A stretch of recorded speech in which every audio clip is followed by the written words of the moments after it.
আলোকাটায় ফুলকোষ নিয়ে মাছ মারতে গেছি। রাত আনুমানিক 11টা-12টার দিক। আমার এক কাকা আর আমি, আমাদের পাশে একটা বিল আছে, চটার বিল নামে পরিচিত, এই বিলে মাছ মারতে গেছি। মাছ মারতে যায় অনেক জায়গা ঘুরেছি, মাছ পাচ্ছি না। একটা পাটের বই ছিল, ছোট পাট, ছোট ছোট, মানে পাট নষ্ট হয়ে গেছে, ফাঁকা ফাঁকা, কিন্তু পানি, হালকা পানি আছে।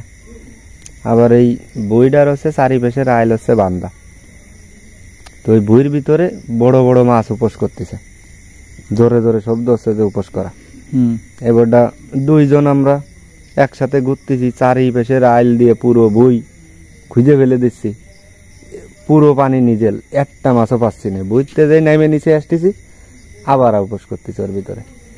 এইভাবে আমরা 1-1.5 ঘন্টা এক বইতে নষ্ট করেছি সময়।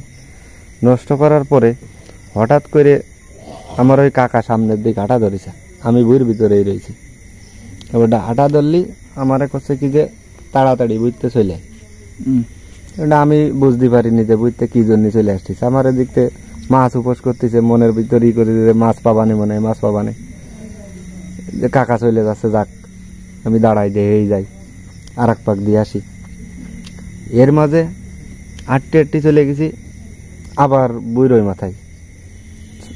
বুড়োই মাথায় যাওয়ার পরে এক জায়গাতে আমার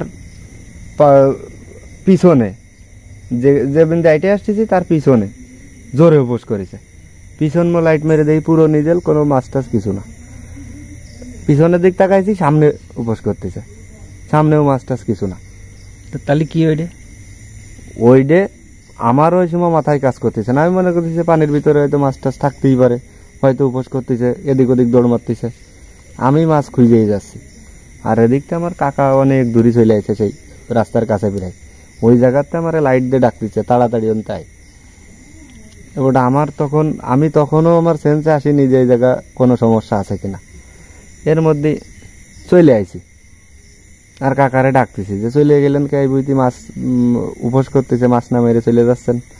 আর কাকা কোনো কথা করছে না। আর আমি কাকার পিছন পিছন হাইটে পরে রাস্তার পরে উঠেছি। রাস্তার পরে উঠার সাথেই পরে পিছনের দিক দেখি যে ওই বইটি, পুরো পাটের বইতে আগুন ধরে গেছে, পুরো পাটের বইটি আগুন ধরে জ্বলতেছে।